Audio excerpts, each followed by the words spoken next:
सबसे पहले तो यहां पर सिर्फ ड्रामा ही इनकी यूएसपी नहीं है, झूठ बोलना भी यूएसपी है। और यही बात आतिशी जी ने मुख्यमंत्री बनने से पहले बोली और यही विधायक राजेश गुप्ता बोल रहे हैं। अरविंद केजरीवाल कभी भी कमिश्नर नहीं रहे हैं इनकम टैक्स, झूठ बोलना बंद कर दीजिए, लगातार आपको बोला गया है। 1995 में वो IRS सेलेक्ट हुए, उस बैच का कोई भी व्यक्ति अभी तक कमिश्नर की पोस्टिंग पर आया ही नहीं। 2006 में वो असिस्टेंट कमिश्नर से रिजाइन देकर आ गए थे, पहला झूठ। दूसरा ये कि मतलब क्या इनकम टैक्स में जो कमिश्नर है वो सिर्फ इतना मतलब पैसा ही खाते हैं क्या, इसी तरह की चीजें करते हैं? तो प्लीज कृपया करके झूठ मत फैलाइए।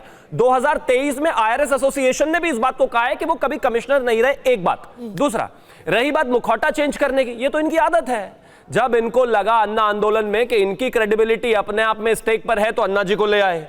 जब यूटिलाइजेशन खत्म हो गया तो फिर खुद फ्रेम बनकर पार्टी बना ली। फिर लगा आज स्थिति ऐसी है कि चुनाव भी हार गए, जेल से भी बाहर नहीं निकल पा रहे हैं, पार्टी में भी दिक्कत है, जनता के बीच में जाना है, तो 5 महीने पहले रिजाइन देके आतिशी जी को ले आए। रबर स्टैम्प चीफ मिनिस्टर हम थोड़ी ना कह रहे हैं, आपके अलायंस वाले भी कह रहे हैं, संदीप दीक्षित भी कह रहे हैं, कांग्रेस भी कह रही है, और ये देश समझ भी रहा है। क्योंकि अब जो दिल्ली की जनता है वो ड्रामा प्रूफ हो चुकी है, उन्होंने 10 साल से ड्रामा ही देखा है। अब आप कितनी भी कोशिश करेंगे अपनी क्रेडिबिलिटी को वापस लाने की, वो नहीं आएगी, क्योंकि घोटालों पर तो जवाब देना पड़ेगा। रबर स्टैम्प से मुख्यमंत्री पद की गरिमा कम हो रही है। मैं बीच में किसी के बोलता नहीं। बोलिए राजेश, आप मुझे बोलने का मौका देंगे? हाँ बोलिए। रबर स्टैम्प क्यों? ये खड़ाऊ मॉडल, मैं किसी के बीच में बोलता नहीं, क्योंकि मुझे आवाज पहले, मैं जानता नहीं कि सामने कौन है, मैं जानता नहीं कि जिसने भी कहा कि हम झूठ बोलते हैं। भैया मुझे झूठ बोलने की कोई जरूरत नहीं है, मुझे कोई तकलीफ नहीं है। और रे चलो फिर माफ किए देता हूँ, कोई दिक्कत नहीं है, माफ कर देता हूं तो, क्योंकि मुझे झूठा साबित कर दीजिए, माफी मत कुछ भी बोलते रहते हैं। कोई अरविंद केजरीवाल नहीं, लेकिन मेरा छोटा भाई है शुभम, मेरा छोटा भाई है। मैं तो शुभम को चाहता हूं काउंसिल की टिकट इस बार मिल जाए। मैं बीजेपी को बोलूंगा मेरी चलेगी तो मैं उलझने वाला नहीं हूं। कमिश्नर कब थे अरविंद केजरीवाल, देश को बताइए। ये रामायण जैसा बन गया है पूरा माहौल। पहले खड़ाऊ की बात हुई, ये बात छोटे भाई। मैंने पहले भी कहा है, जब बड़े लोग बात करते हैं तो बीच में नहीं बोलते। शुभम, मेरी बात ये कह रही है, देखिए अब ये कहना कि असिस्टेंट कमिश्नर नाराज क्यों लग रहे हैं मुझे? अरे भाई चपरासी भी होगा ना, चपरासी भी होगा तो अपनी पद को नहीं छोड़, फिर बीच में बोलते हैं एक एक करके। हाँ। फिर बीच में बोलते हैं यार। बस इतना बताइए कमिश्नर कब थे केजरीवाल पीरियड? मैडम मैं ऐसे डिबेट कैसे करूंगा? ठीक है बोलिए राजेश। नाराज है मैं ऐसे डिबेट करूंगा नहीं, बोलते रहो तुम। मेरा ये कहना है, नहीं नाराज नहीं हो भाई, मेरे भाई है, छोटे भाई को समझाना तो पड़ेगा ना, छोटे भाई को समझाना पड़ता है। छोटे भाई मेरा ये बात करके छोटे भाई बता, असिस्टेंट कमिश्नर थे ना, कोई अरे भाई चुप हो जाओ एक मिनट। चपरासी की नौकरी भी नहीं छोड़ना चाहता, इतनी बड़े पोस्ट पे छोड़ना, और उस वक्त तो नहीं पता होगा कि मुख्यमंत्री बनेंगे जब झुग्गियों के अंदर जाके काम कर रहे थे, पहली बात। दूसरी बात इस बात की है कि ये कहना कि इनकी पार्टी का ड्रामा खत्म हो गया, ये हो गया वो हो गया। भाई फिर तुम इतना काहे को घबरा रहे हो? हमें करने दो, हम जो काम कर रहे हैं अपना कर रहे हैं ना, हम तो नहीं घबरा रहे। अगर और कोई पार्टी होती, झगड़ा होता, गुट बनते, कौन बनेगा मुख्यमंत्री, कौन क्या होगा, हमारा किसी के आवाज सुनी तुमने? और जो बन गया वो भी कह रहा है कि नहीं अरविंद केजरीवाल जी को ही दोबारा मुख्यमंत्री बनाना है। दो ही उद्देश्य है, एक दिल्ली की जनता के काम करने हैं बड़ी तेजी से, और दूसरा ये कि अरविंद जी के ऊपर जो तुमने जबरदस्ती के छींटे फेंके हैं, जो लेना एक ना देना, एक ईमानदार आदमी पे जो तुमने सवाल उठाए हैं, उसको प्रूव करने के लिए हम दिल्ली की जनता की बात जाना चाहते हैं। ठीक है। अब तुमने कहा कि दिल्ली की जनता, अरे भाई दिल्ली में तुम रहते भी नहीं शुभ, मैं तो दिल्ली में रहता हूं, मुझे मालूम है। तो मैं बार बार कह रहा हूं कि एक दूसरे पे पर्सनल नहीं होना चाहिए। और हमने एक डिसीजन लिया, पार्टी ने एक डिसीजन लिया, और अरविंद जी ने खुद अपना पद छोड़ दिया। उसे भी तुम बुरा मानते हो, पहले कहते थे इस्तीफा दे दो, हमने नहीं दिया, अब दे दिया तो भी तुम्हें तकलीफ है। अब भाई किस चीज पर राजी हो गए? किसी पर तो होगा। और एक महिला अगर मुख्यमंत्री बन जाती है, मुझे लगता है इसके ऊपर इतने सवाल खड़े नहीं करने चाहिए। ठीक है, एक महिला मुख्यमंत्री पर सवाल, वो बन गई, एक पढ़ी लिखी महिला है वो हमारे, तो फिर महिला मुख्यमंत्री को आप एक, देखिए शिक्षा मंत्री की ओएसडी रही। आज जो पूरे दिन बात हुई है प्रोफेसर संगीत रागी, उसमें खुद आतिशी जी ने भी अपने बारे में बात नहीं की। उन्होंने कहा मेरा सिर्फ 2 ही मिशन है, यहां पर मैं दोबारा अरविंद केजरीवाल को मुख्यमंत्री बनाने के लिए बैठी हूं और भाजपा के षड्यंत्र को खत्म करने के लिए बैठी हूं। मेरे क्या और मिशन है, मेरे क्या विजन है, उसकी जगह उन्होंने कहा कि मैं तो सिर्फ एक स्टैंड इन हूं अरविंद केजरीवाल के लिए। देखिए किसी को सबने ये माना है कि वो एक बहुत पढ़ी लिखी महिला है, लेकिन कॉन्स्टिट्यूशनल पोजीशन को अंडरमाइन किसने किया? आम आदमी पार्टी के लोगों ने किया, चाहे वो सौरभ भारद्वाज हो, चाहे वो स्वयं आतिशी मारलीना हो। उन्होंने ही इस कॉन्स्टिट्यूशनल पोजीशन की गरिमा को नीचे गिराया, ये कह करके कि हम तो सिर्फ खड़ाओं के अनुसार काम कर रहे हैं, हम तो अरविंद केजरीवाल के खड़ाऊ रख करके और उसी के अनुसार शासन चलाएंगे। कल जाकर के कोई ऐसी बात आ जाती है मुख्यमंत्री के दिमाग में या उनकी नज़र में जो अरविंद केजरीवाल के खिलाफ चला जाता हो, तो क्या ऐसे में वो एक्शन ले पाएंगी? नहीं ले पाएंगी। ये प्रश्न के घेरे में है।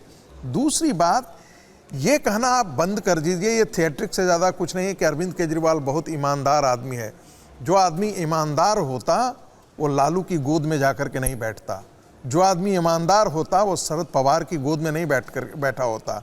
जो आदमी ईमानदार होता, जितने भ्रष्टाचारी थे जिनको अरविंद केजरीवाल ने निशाने पर लिया हुआ, उन्हीं की गोद में जाकर के नहीं बैठता। जो आदमी कहता था हम बड़े बंगले में नहीं रहेंगे, वो 44 करोड़ का शीश महल खड़ा कर लेता है। 18 लाख का उसका टॉयलेट होता है, 42 लाख के उसके पर्दे होते हैं। अब कितना गिनाया जाए? एक अयास भी इस प्रकार के महल में नहीं रहता होगा जो अरविंद केजरीवाल ने अपने लिए खड़ा किया। तो ईमानदारी की नैतिकता और मापदंड को तो आप किनारे कर दीजिए। और मुझे भी लगता है हमें भी थोड़ा फोकस करना चाहिए आतिशी पे। हम भी अनफेयर हो रहे हैं कि हम बार-बार फिर अरविंद केजरीवाल पे ही चर्चा कर रहे हैं। नहीं, अरविंद केजरीवाल मुख्यमंत्री तो आतिशी जी हैं ना। दूसरी बात देखिए, क्यों इस्तीफा दिया? इस्तीफा इसलिए दिया, दो ही कारण हो सकते हैं। एक तो कि उनको लगता होगा कहीं ना कहीं उनका इंटरनल सर्वे होगा जो हमेशा अरविंद केजरीवाल कराते हैं, जिससे उनकी पॉपुलैरिटी बहुत नीचे जा रही होगी। और इसका आकलन उन्होंने लोकसभा चुनाव के दरमियान भी कहा था, जिसका जिक्र कर दिया, मैं उसे दूरा नहीं रखा।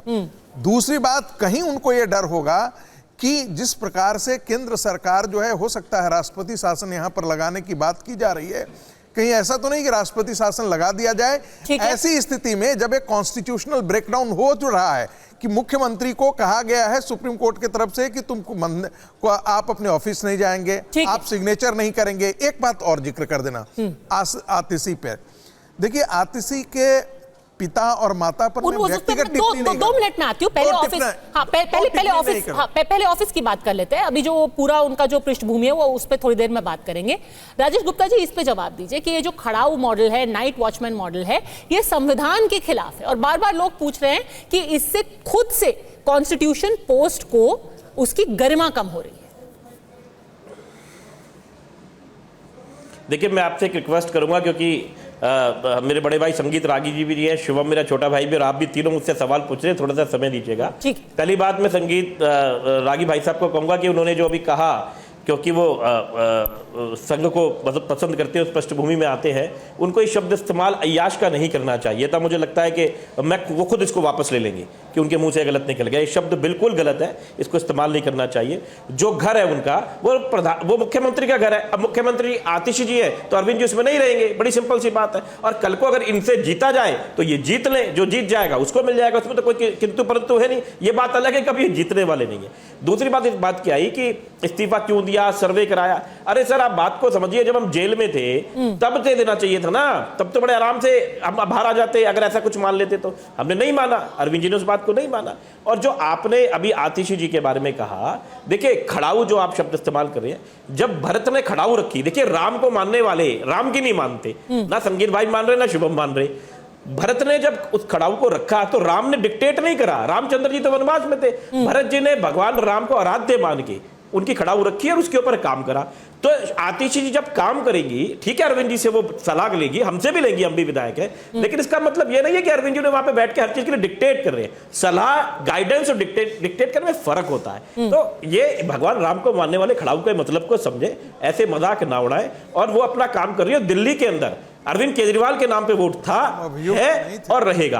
अगर 3 बार पहले जीते, एमसीडी में भी जीते, पंजाब में भी अरविंद केजरीवाल के नाम पे जीते हैं, और अगली बार भी यही होने वाला है, अरविंद जी के नाम पे ही जाएंगे और जीतेंगे और उनको चौथी बार दिल्ली का मुख्यमंत्री बनाएंगे।